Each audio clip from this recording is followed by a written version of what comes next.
Olá, meus queridos irmãos e amigos, sejam todos bem-vindos mais uma vez aqui no nosso canal Mundo das Testemunhas de Jeová.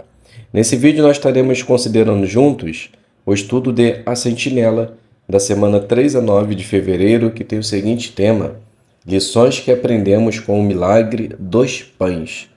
Estaremos fazendo essa consideração com leitura, perguntas e respostas e espero que possa contribuir para a sua preparação. Então vamos para o nosso vídeo.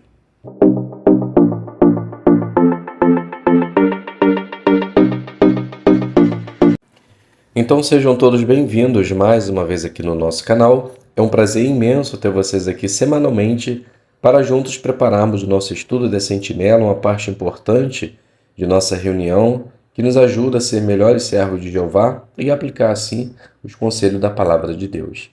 Gostaria de incentivar já a todos a se inscrever no canal se você ainda não é. Já ative o sino, faça seu comentário e compartilhe os vídeos com outras pessoas se você puder. Deixe seu joinha para que assim o YouTube ele possa disponibilizar esse conteúdo para mais pessoas. E caso você que deseje contribuir com o canal, você pode se inscrever na opção Seja Membro. O estudo de hoje tem o seguinte tema: Lições que aprendemos com o milagre dos pães. Então vamos considerar o estudo 48. O texto base de nossa consideração será o livro de João, capítulo 6, versículo 35. Eu sou o pão da vida. Quem vem a mim não terá mais fome. O objetivo do nosso estudo é analisar o relato de João capítulo 6, que conta como Jesus multiplicou pães e peixes para uma multidão, e ver que lições podemos aprender. Então vamos iniciar fazendo a leitura do parágrafo número 1. Nos tempos bíblicos, o pão era o alimento básico das pessoas. Ele era tão importante que a Bíblia às vezes se refere ao pão para falar de alimento em geral. 2 milagres bem conhecidos de Jesus envolveram o pão. Um deles está descrito no capítulo 6 do Evangelho de João. Vamos estudar esse relato e ver que lições podemos aprender com ele. Pergunta: qual era a importância do pão nos tempos bíblicos? Então, o pão era o alimento básico das pessoas. Ele era tão importante que às vezes a Bíblia se refere ao pão como alimento em geral. E além disso, o milagre de Jesus envolveu o pão. Leitura 2. Os apóstolos de Jesus tinham acabado de voltar de uma viagem de pregação. Para que pudessem descansar, Jesus foi com eles de barco para o outro lado do mar da Galileia. Eles foram para uma região isolada perto da cidade de Betsaida. Só que depois, milhares de pessoas chegaram para ver Jesus. Em vez de ignorar aquela multidão, ele foi bondoso e passou o tempo ensinando sobre o reino e curando os doentes. Quando estava ficando tarde, os discípulos começaram a ficar preocupados. Como aquela multidão iria conseguir comida? Algumas pessoas talvez até tivessem um pouco de comida, mas a maioria precisava comprar alguma coisa para comer. Como Jesus resolveria esse problema? Pergunta: em que situação milhares de pessoas precisaram de comida? Então foi quando Jesus, mesmo cansado, ensinou as boas novas para as pessoas que foram até ele. Ele sentiu pena das pessoas e ensinou até a tarde da noite. Algumas tinham comida e outras não. Subtítulo: O milagre da multiplicação de pães. Leitura do 3. Jesus disse aos apóstolos: eles não precisam ir embora, deem-lhe vocês algo para comer. Só que isso parecia impossível, porque ali havia cerca de 5.000 homens. E se contarmos com as mulheres e as crianças, pode ser que houvesse umas 15.000 pessoas para alimentar. André disse: há aqui um menino que tem 5 pães de cevada e 2 peixinhos. Mas o que é isso para tanta gente? Os pães de cevada eram um alimento comum, inclusive entre os pobres, e os peixinhos provavelmente tinham sido desidratados com sal. Ainda assim, a quantidade de pães e peixes que esse menino tinha não seria suficiente para alimentar tanta gente. Pergunta: o que Jesus disse para os apóstolos fazerem? Então Jesus disse para os apóstolos: eles não precisam ir embora, deem-lhe vocês algo para comer. Para eles era algo impossível de se fazer, pois tinha mais de 5.000 homens. Leitura do 4. Jesus queria ser hospitaleiro com aquela multidão. Por isso, ele pediu que todos se sentassem em grupos na grama. Daí, a Bíblia diz que ele deu graças a seu Pai pelo pão e pelos peixes. Fazia todo sentido agradecer a Deus, afinal, ele era a verdadeira fonte daquele alimento. O que Jesus fez é um bom exemplo para nós. Sempre devemos orar antes de comer, não importa se estamos sozinhos ou com outras pessoas. Depois de orar, Jesus distribuiu o alimento até que todos comeram e ficaram satisfeitos. Na verdade, sobrou comida. Mas Jesus não queria que nada fosse desperdiçado. Então, ele pediu que os discípulos juntassem tudo o que tinha sobrado, provavelmente para usarem depois. Essa também é um bom exemplo para nós. Não queremos desperdiçar nada. Em vez disso, queremos usar com sabedoria as coisas que temos. Se você for pai ou mãe, o que acha de usar essa história para ensinar seus filhos a importância de orar antes das refeições e de serem hospitaleiros e generosos como Jesus? Pergunta do 4. Que lições podemos aprender de João, capítulo 6, versículo do 11 ao 13? Então aprendemos lições muito importantes. Orar antes das refeições, quer estejamos sozinhos ou não, devemos sempre orar a Jeová. E aprendemos também a ser hospitaleiro e não desperdiçar nada. Leitura do 5. Naquela ocasião, as pessoas ficaram impressionadas com o modo de Jesus ensinar e com os milagres que ele realizou. Muito tempo antes, Moisés tinha dito que Deus faria surgir um grande profeta. E elas sabiam disso. Então, elas talvez tenham pensado: será que Jesus é esse profeta? Aquelas pessoas devem ter imaginado que Jesus seria um governante maravilhoso. Afinal, ele seria capaz de alimentar toda a nação. Pensando nisso, elas queriam fazê-lo rei.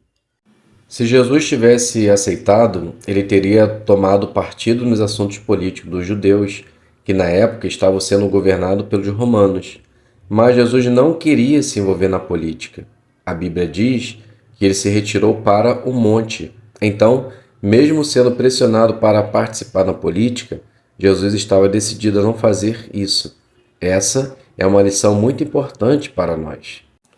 Pergunta: o que as pessoas queriam fazer com Jesus e como ele reagiu? Então as pessoas queriam fazer de Jesus rei, mas ele se retirou para o monte. Leitura do 6.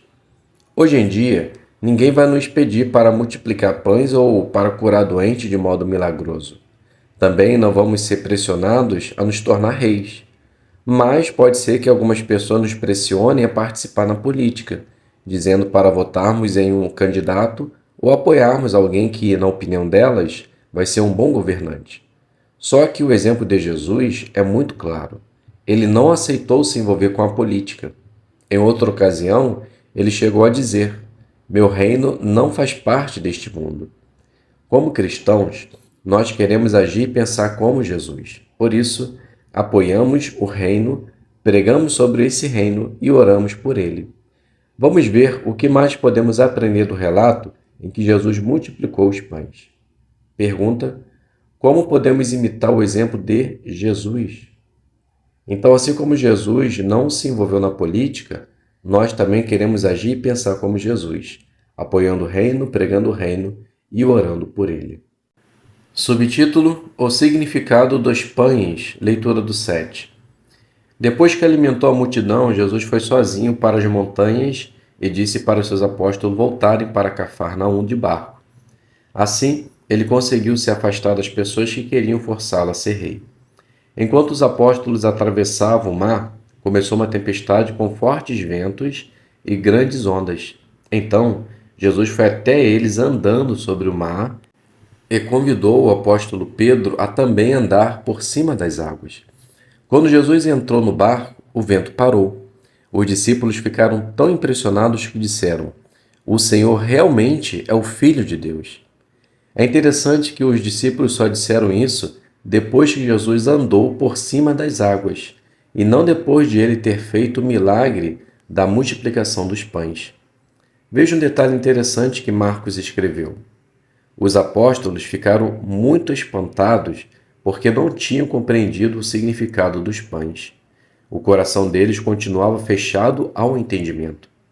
Eles não entendiam o tamanho do poder que Jeová tinha dado para Jesus realizar milagres. Mas, pouco depois, Jesus voltou a falar sobre o milagre dos pães. E o que ele disse nos ensina outra lição. Pergunta: o que Jesus fez e como os apóstolos reagiram? Então, diante de uma grande tempestade que seus discípulos estavam enfrentando, Jesus entrou no barco e parou o vento. E os discípulos ficaram tão impressionados que disseram: o Senhor realmente é o Filho de Deus. Leitura do 8 e 9. No dia seguinte, aquela multidão foi novamente ao lugar onde Jesus tinha multiplicado os pães.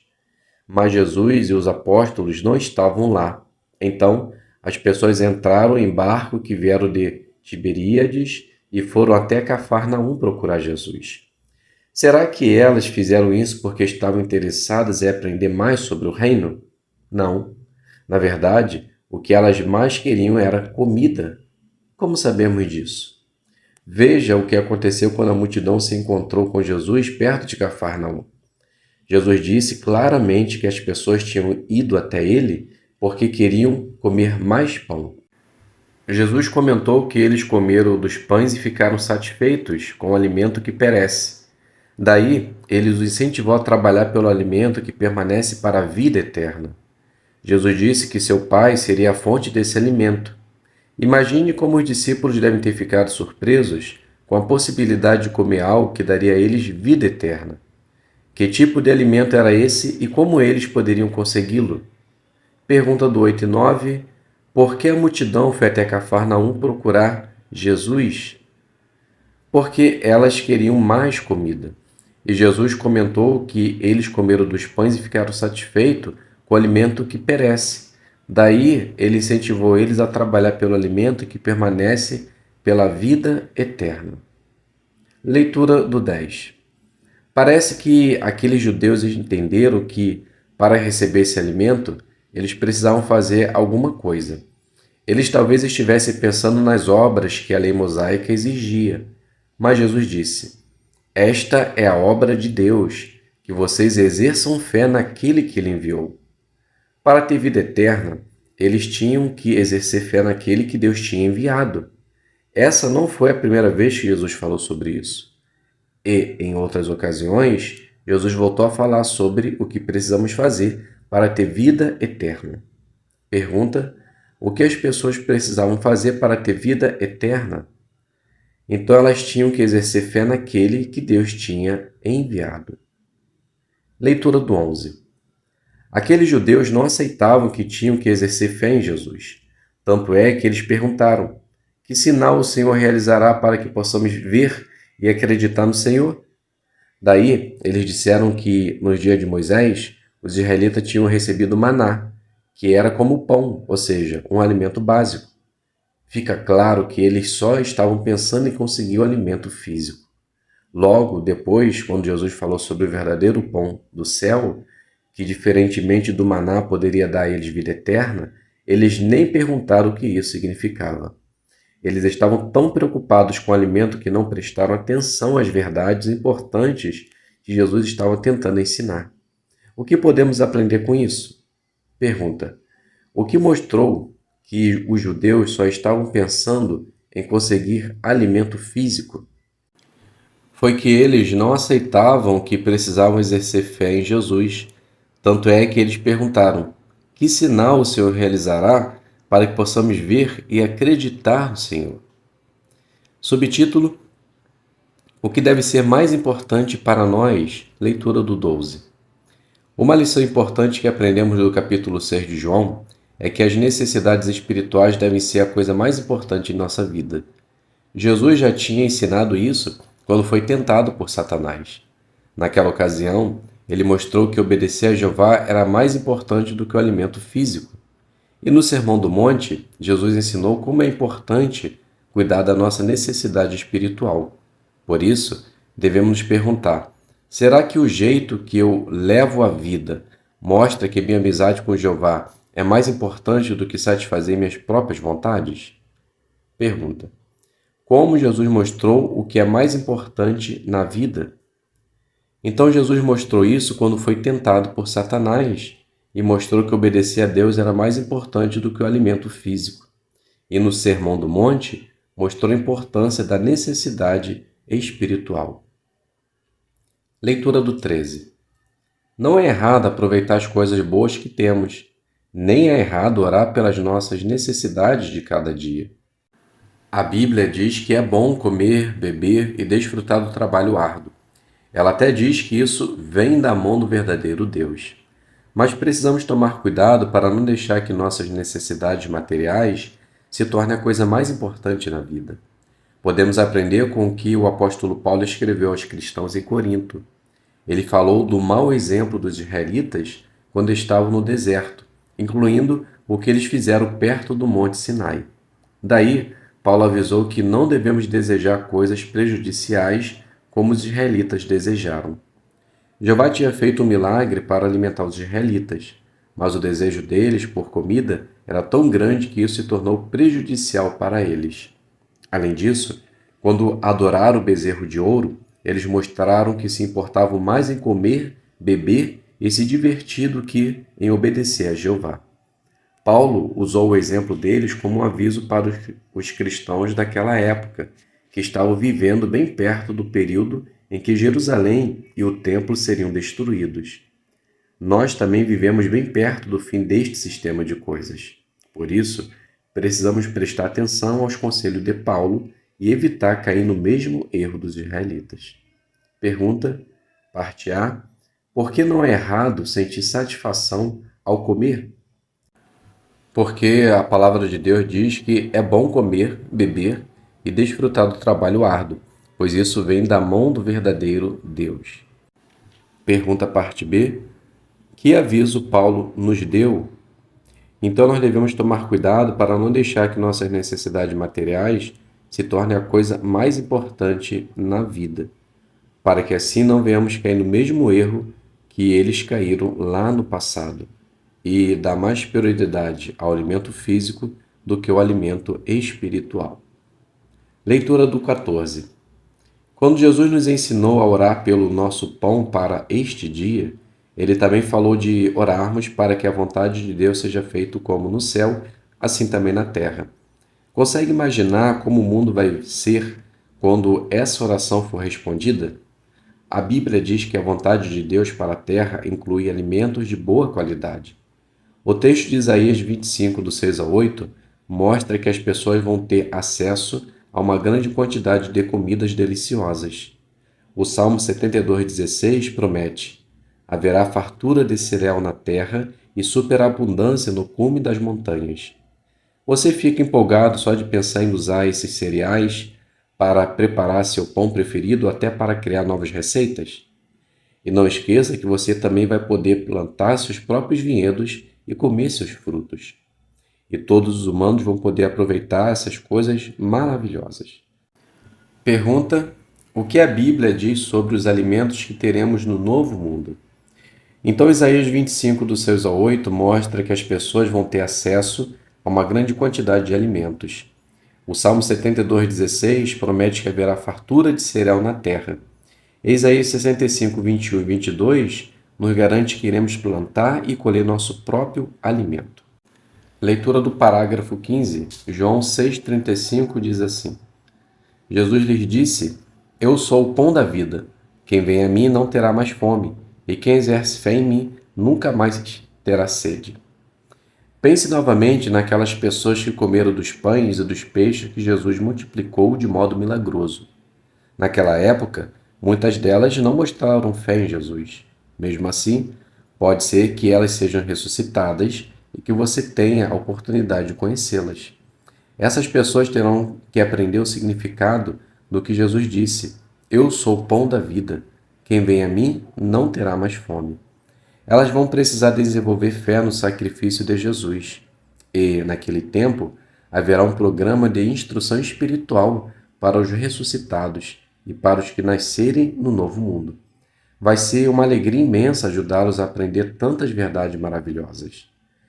Fazer isso vai ser muito mais prazeroso do que qualquer comida que teremos no novo mundo. Com certeza, os assuntos espirituais serão a melhor parte da nossa vida. Pergunta: que programa de instrução haverá para os ressuscitados? Então, os ressuscitados precisarão desenvolver fé no sacrifício de Jesus. Então, será uma alegria imensa ajudar os ressuscitados. Leitura do 16. Nesse estudo, consideramos parte do relato em João, capítulo 6. Mas Jesus tinha muito mais a ensinar sobre a vida eterna.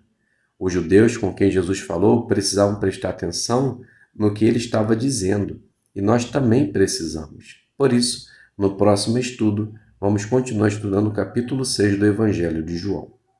Pergunta: o que vamos ver no próximo estudo?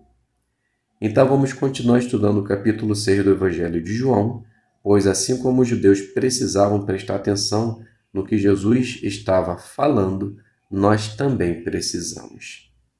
Então, meus queridos irmãos e amigos, aqui a gente finaliza a nossa consideração, e caso você queira obter as respostas das perguntas finais, se encontra lá no outro vídeo apenas com perguntas e respostas. Muito obrigado a todos pela presença, fiquem todos na paz de Deus e até um próximo vídeo, se Deus quiser.